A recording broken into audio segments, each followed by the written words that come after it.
Bonjour. Avec le chapitre 18 de cet évangile de Jean, nous arrivons à l'arrestation de Jésus. Jésus, tout d'abord trahi par Judas. Judas, ne l'oublions pas, s'il a pour nous l'image du traître par excellence, était à l'époque un disciple authentique de Jésus. Il avait prêché en son nom, il avait fait des miracles en son nom.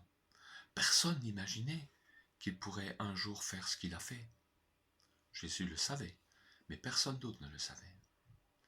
Jésus va être abandonné par ses disciples. Oui, tous vont prendre la fuite.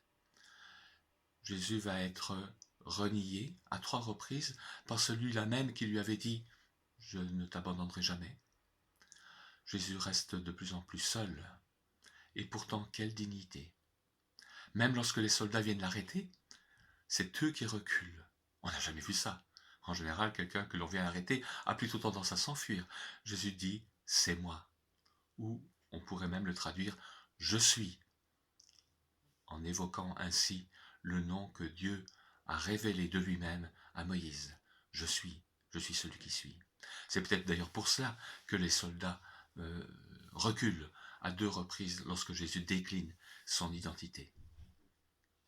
Ce qui frappe aussi dans ce texte, c'est l'injustice de la situation.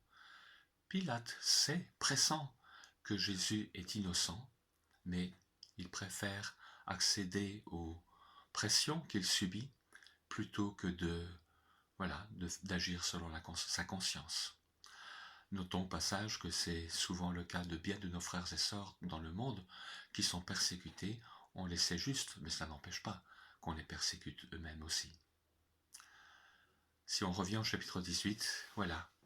Il pourrait paraître triste, mais non, Jésus est venu pour cette heure. Ne l'oublions jamais. Jésus ne subit pas une situation, il en est encore le maître. N'oublions jamais que ce que Jésus a vécu, il l'a voulu, par amour pour vous, par amour pour moi.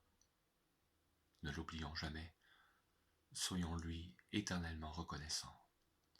S'il est mort pour nous, il est mort pour que nous ne vivions plus pour nous-mêmes, mais pour celui qui est mort et ressuscité pour nous.